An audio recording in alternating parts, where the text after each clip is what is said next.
ఇవన్నీ I am నిర్మిత. మనం లాస్ట్ వీడియోలో బ్లడ్ గురించి, హార్ట్ గురించి, అలాగే లింఫాటిక్ సిస్టమ్ గురించి తెలుసుకున్నాం. ఈ వీడియోలో మనం ట్రాన్స్‌పోర్టేషన్ అండ్ ప్లాంట్స్‌లో ట్రాన్స్‌పోర్టేషన్ అనేది ఎలా జరుగుతుందో దానికోసం తెలుసుకుందాం. Plants do not move and plants bodies have a large proportion of dead cells in many tissues. మనకి ప్లాంట్స్‌లో చూసినట్లయితే ప్లాంట్స్ అనేవి మనం ఒక చోట నుంచి ఇంకో చోటకి మూవ్ అనే విషయం మనం ఎర్లియర్ క్లాసెస్ ప్రైమరీ క్లాసెస్ నుంచి తెలుసుకుంటున్నాం. ప్లాంట్స్ ఒక చోట నుంచి ఇంకో చోటకి మూవ్ అని. అలాగే plants have more dead cells. ప్లాంట్లో మనకి డెడ్ సెల్స్ అనేవి ఎక్కువగా ఉంటాయన్నమాట. Because of these reasons plants require less energy and have slow transportation system. ఇక్కడ మనకి ప్లాంట్స్ అనేవి ఒక చోట నుంచి ఇంకో చోటకు మూవ్ అవ్వు అనే దాన్ని బట్టి next plants have more dead cells. ప్లాంట్స్లో మనకి ఎక్కువ డెడ్ సెల్స్ అనేవి కనిపిస్తాయి.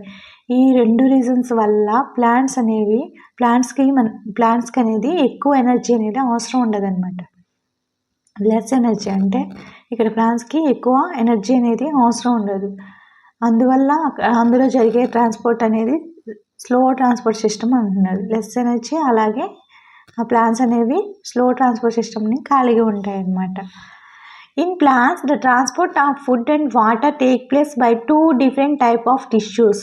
ప్లాంట్స్లో ట్రాన్స్పోర్టేషన్ అనేది చూసినట్లయితే మనకి ఇక్కడ ఫుడ్ అనేది, నెక్స్ట్ అవి తీసుకున్న ఫుడ్ అనేది, నెక్స్ట్ వాటర్ అనేది ఎక్కడ ఏ ప్లేస్లో అనేది మనకి ఏ ప్లేస్ ద్వారా మనకి ట్రాన్స్పోర్ట్ అవుతుంది అనేది చూసినట్లయితే మనకి ఇక్కడ 2 డిఫరెంట్ టిష్యూస్ అనేవి కనిపిస్తాయి అన్నమాట. ఏంటి ఆ 2 డిఫరెంట్ టిష్యూస్ అని చూసినట్లయితే మనకి ఇక్కడ ప్లాంట్స్కి ట్రాన్స్పోర్ట్ అనేది మనకి ఫుడ్ అండ్ వాటర్ ట్రాన్స్పోర్ట్ అనేది ఎలా జరుగుతుందని చెప్తున్నాం. 2 టిష్యూస్ ద్వారా జరుగుతుందని చెప్తున్నాం.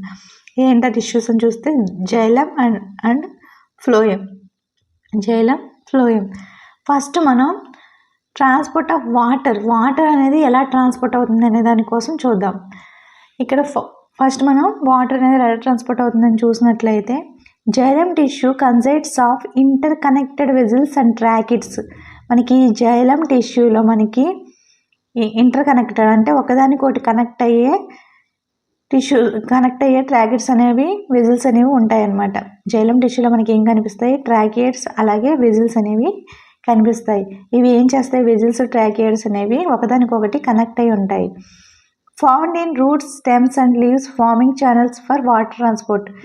ఇవి ఈ జైలం టిష్యూలో ఉన్న వెజిల్స్ అండ్ ట్రాకిట్స్ అనేవి ఒకదానితో ఒకటి కనెక్ట్ అయ్యి ఉండి ఇవి ఏం వర్క్ చేస్తున్నాయి అంటే రూట్స్కి, స్టెమ్స్కి అలాగే లీవ్స్కి వాటర్ ట్రాన్స్పోర్ట్ అనేది చేస్తున్నాయి అన్నమాట.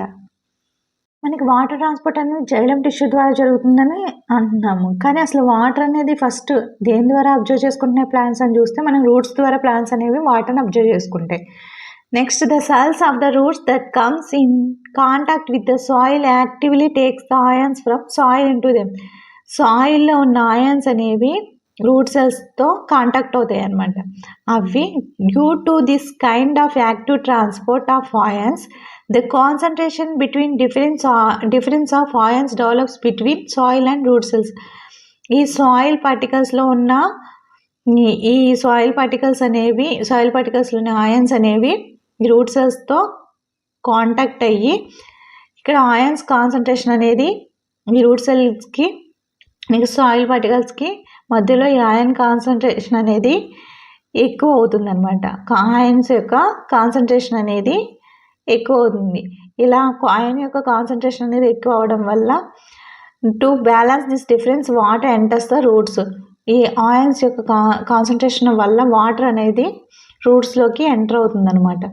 Water into the route xylem creates a continuous column of water pushing it upwards. ఇది ఎంతసేపు వాటర్ని అంటే ఇక్కడ ఉన్న ఆయన్స్ యొక్క కాన్సన్ట్రేషన్ వల్ల సాయిల్ పార్టికల్స్లో ఉన్న వాటర్ అనేది ఎంతసేపు లోపలికి పుష్ చేయబడుతుంది అనమాట, మనకి లోపలికి నెట్టబడుతుంది అనమాట. However, this pressure alone may not be enough to move water up to great heights in plants. ఇక్కడ మనం వాటర్ అనేది పుష్ చేయబడుతుంది అప్వర్డ్స్కి అని చెప్తున్నాం. అంటే పైకి అనేది నెట్టివేయబడుతుంది. వాటర్ మాలిక్యూల్స్ అనేవి సాయిల్ నుంచి వచ్చి ఇక్కడ మనకి పుష్ చేస్తూ ఉంటున్నాయి అనమాట. వాటర్ అనేది అలాగా అప్వర్డ్ డైరెక్షన్లో పుష్ అవుతుంది. కానీ ఇదంతా మనకి చిన్న ప్లాంట్స్ వరకు మాత్రమే జరుగుతుందనమాట. Okay, However, this pressure alone may not be enough to move water up to great heights in plants. ఇది పెద్ద పెద్ద చెట్లలో అవ్వదనమాట. Plants use transpiration, the loss of water vapor through stomata in leaves to pull water from the xylem in root. ఇంకా మనం చూసినట్లయితే పెద్ద పెద్ద ప్లాంట్స్లో ఎలా జరుగుతుంది అంటే ప్లాంట్స్ యూస్ ట్రాన్స్పిరేషన్ ఆల్రెడీ మీరు ప్రీవియస్ క్లాసెస్లో తెలుసుకున్నారు. ట్రాన్స్పిరేషన్ అంటే the loss of water vapour through stomata ద్వారా వాటర్ అనేది వేపర్ రూపంలో లీవ్స్ నుంచి బయటకు వెళ్ళడాన్ని మనం ట్రాన్స్పిరేషన్ అని చెప్తాం. Okay, transpiration creates a suction effect, adding in the absorption and upward movement of water and dissolved minerals from roots to leaves. ఇక్కడ చూసినట్లయితే ట్రాన్స్పిరేషన్ అనేది జరిగేటప్పుడు ఏ సక్షన్ ఎఫెక్ట్ అంటే ఒక సక్షన్ ఎఫెక్ట్ని క్రియేట్ చేసుకుంటుంది అనమాట. ఎగ్జాంపుల్కి చెప్పాలంటే ఫర్ ఎగ్జాంపుల్కి మనం కోకోనట్ వాటర్ అనేది తీసుకుంటాము. కోకోనట్ వాటర్ తీసుకున్నప్పుడు స్ట్రా యూజ్ చేసి మనం కోకోనట్ వాటర్ని ఎలా తీసుకుంటున్నామో ఈ ట్రాన్స్పిరేషన్ జరిగేటప్పుడు ఇది ఆ సక్షన్ ఎఫెక్ట్ని అలాగా తీసుకుంటుంది అనమాట. అలా తీసుకొని ఆ వాటర్ని అబ్జర్వ్ చేసుకుని వాటర్ని అప్వర్డ్ మూమెంట్లో రూట్స్ టు లీవ్స్ అనేది ట్రాన్స్ఫర్ చేయడం అనేది జరుగుతుంది అనమాట. Transpiration also helps in the regulation of plant temperature. ఇంకా చూసినట్లయితే ట్రాన్స్పిరేషన్ మనకి ఎలా హెల్ప్ చేస్తుంది, అదే ప్లాంట్స్కి ఎలా హెల్ప్ చేస్తుంది చూసినట్లయితే ప్లాంట్స్ యొక్క టెంపరేచర్ అనేది కరెక్ట్గా ఉండడానికి యూజ్ అవుతుంది అనమాట. నెక్స్ట్ చూసినట్లయితే వాటర్ ట్రాన్స్పోర్ట్ ఎట్ నైట్. ఈ వాటర్ ట్రాన్స్పోర్ట్ అనేది నైట్ టైం జరుగుతుంది. While during the day transpiration becomes the primarily driving force for water movement in the xylem. Night time water transport అనేది జరుగుతుంది. ఓకే, డే టైం ఏం జరుగుతుంది ట్రాన్స్పిరేషన్లో ఇప్పుడు మనం చెప్పుకున్నాం కదా, ఆ ప్రాసెస్ అంతా జైలంలో వాటర్ మూమెంట్ జరగడానికి డే టైం అనేది ఈ ప్రాసెస్ అంతా జరుగుతుంది అనమాట. Okay, next transport of food. ఇప్పుడు దాకా మనం ట్రాన్స్పోర్ట్ ఆఫ్ వాటర్ కోసం చెప్పుకున్నాం కదా. ట్రాన్స్పోర్ట్ ఆఫ్ ఫుడ్, ఇప్పుడు వరకు మనం ప్లాంట్స్లో వాటర్ ట్రాన్స్పోర్ట్ అనేది ఎలా జరిగింది అని చూసాం. ఇప్పుడు ఫుడ్ అనేది ఎలా ట్రాన్స్పోర్ట్ అవుతుంది అనేది చూద్దాం. The food that is prepared in the leaves of plants. ఇక్కడ మనకి ఫుడ్ అనేది ఎక్కడ ప్రిపేర్ అవుతుంది ప్లాంట్స్లో అని చూసినట్లయితే లీవ్స్లో ప్రిపేర్ అవుతుంది. So during this photosynthesis to be supplied to different parts of the plants. Photosynthesis process జరిగి మనకి ఫుడ్ అనేది ప్రిపేర్ అయిన తర్వాత అది మనకి డిఫరెంట్ పార్ట్స్ ఆఫ్ ద ప్లాంట్స్లోని డిఫరెంట్ పార్ట్స్కి సప్లై అవ్వాలి. అలా సప్లై అయ్యే ప్రాసెస్ని మనం ఏమని చెప్తామంటే translocation. This process is called translocation. For ఎగ్జాంపుల్కి ఇది మనకి ఒక లీవ్ తీసుకున్నాం. లీవ్ తీసుకుంటే మనకి ఇక్కడ ఫుడ్ అనేది లీవ్స్లో ఫుడ్ అనేది ప్రిపేర్ అయ్యాయి. ఈ ఫుడ్ అనేది డిఫరెంట్ పార్ట్స్కి అనేది పంపించాలి. డిఫరెంట్ పార్ట్స్ అంటే ఏమని చెప్పాలి ప్లాంట్స్లో మనం ఇక్కడ ప్రిపేర్ చేసుకున్న ఫుడ్ అనేది రూట్స్కి వెళ్ళాలి, స్టెమ్స్కి వెళ్ళాలి, అలాగే ఫ్లవర్స్కి వెళ్ళాలి, ఫ్రూట్స్కి వెళ్ళాలి. Okay, the translocation of food materials like glucose take place through phloem tissue in plants. ఈ ప్లాంట్స్లో ట్రాన్స్లోకేషన్ ఫుడ్ మెటీరియల్ మనకి ప్రిపేర్ అయిన గ్లూకోజ్ అనేది ఏ ప్లేస్లో ఉంటుందని చూసినట్లయితే మనకి ఫ్లోయమ్ టిష్యూ, ప్లాంట్స్లోని ఫ్లోయమ్ టిష్యూ అనమాట. మనకి ఇది cells get this energy from ATP. ఇక్కడ మనకి ఎనర్జీ అనేది ఎక్కడ రిలీజ్ అవుతుందని చెప్పుకుంటున్నాం, సెల్స్లో రిలీజ్ అవుతుందని చెప్తున్నాం. అది ఏటీపీ రూపంలో ఉంది అని చెప్తున్నాం. సో ఈ ఏటీపీ రూపంలో ఉన్న ఎనర్జీని sucrose molecule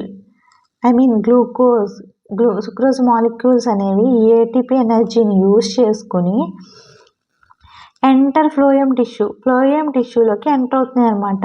okay, phloem టిష్యూలోకి enter అవుతుంది. ఈ ఫ్లోయమ్ టిష్యూలోకి ఎంటర్ అయిన తర్వాత ఇక్కడ ఆస్మాటిక్ ప్రెషర్ అనేది ఇంక్రీజ్ అవుతుంది. ఈ ఆస్మాటిక్ ప్రెషర్ అనేది ఇంక్రీజ్ అవ్వడం వల్ల ఇవి జైలం టిష్యూలో ఉన్న వాటర్ అనేది ఫ్లోయమ్ టిష్యూలోకి ఎంటర్ అవుతుంది అనమాట. ఇక్కడ ఫ్లోయమ్ టిష్యూలో ఆస్మాటిక్ ప్రెషర్ వల్ల జైలం టిష్యూలోని వాటర్ అనేది ఎంటర్ ద ఫ్లోయమ్ టిష్యూలోకి ఎంటర్ అవుతుంది వాటర్ అనేది. ఇక్కడ ఫ్లోయమ్ టిష్యూలో ఫుడ్ ఉంది కదా, ఫుడ్ మెటీరియల్స్ అనేవి సుక్రోజ్ మాలిక్యూల్స్ ఉన్నాయి కదా. సో ఇక్కడ సుక్రోజ్ మాలిక్యూల్స్ ఈ ఆస్మాటిక్ ప్రెషర్ వల్ల మనకి ఇక్కడ ఆస్మాటిక్ ప్రెషర్ ఇంక్రీజ్ అవ్వడం వల్ల జైలం టిష్యూ మీద ప్రెషర్ పడి వాటర్ అనేది ఎక్కడికి ఫ్లోయమ్ టిష్యూలోకి ఎంటర్ అయింది. ఓకే, ఈ ఫ్లోయమ్ టిష్యూలోకి ఇప్పుడు వాటర్ ఎంటర్ అయిన తర్వాత ఈ వాటర్ అండ్ ఫుడ్ మెటీరియల్స్ రెండు కలిసి మనకి డిఫరెంట్ టిష్యూస్ ఆఫ్ ద ప్లాంట్లోని డిఫరెంట్ టిష్యూస్కి మనకి సప్లై అనేది జరగడం మనం చూస్తాం అనమాట. Phloem transport the food as per the requirements of the plants. ఇక్కడ ఫుడ్ అనేది ట్రాన్స్పోర్ట్ చేయడానికి ఏం యూజ్ అవుతుంది మనకి, ఫ్లోయమ్ అనేది ప్లాంట్స్లో మనకి ఫ్లోయమ్ ద్వారా మనకి ఫుడ్ అనేది ట్రాన్స్పోర్ట్ అవ్వడం మనం ఇక్కడ చూసామన్నమాట. ఫర్ ఎగ్జాంపుల్కి చూసినట్లయితే spring season birds need food. Spring సీజన్లో మనకి ఫర్ ఎగ్జాంపుల్ రోజ్ ప్లాంట్లో మనం రోజ్ ఫ్లవర్స్ని రోజ్ బర్డ్స్ని చూస్తాం కదా. ఈ రోజ్ బర్డ్స్కి కంపల్సరీ మనకి నీడ్ ఫుడ్, ఎక్కువ ఫుడ్ అనేది అవసరం అవుతుంది. ఎందుకు, బర్డ్స్ అనేవి ఫ్లవర్ కింద చేంజ్ అవ్వాలి కదా. సో ఫుడ్ మెటీరియల్స్ అనేవి కావాలి. ఎందుకు అంటే బర్డ్స్ అనేవి ఫ్లవరింగ్ కింద, అంటే ఇక్కడ బర్డ్స్ అనేవి మనకి ఫ్లవర్స్ అవ్వాలంటే అక్కడ దానికి ఫుడ్ అనేది కావాలన్నమాట. Then the phloem transport food from the stem or root. ఇక్కడ మనకి ఫ్లోయమ్ ఏం చేస్తుంది, ఫుడ్ అనేది ట్రాన్స్పోర్ట్ చేస్తుంది. దీనికి స్టెమ్ ద్వారా కానీ రూట్ ద్వారా కానీ మనకి ఫుడ్ అనేది ఈ బర్డ్స్కి అనేది ఇస్తుంది అనమాట. Okay, thank you.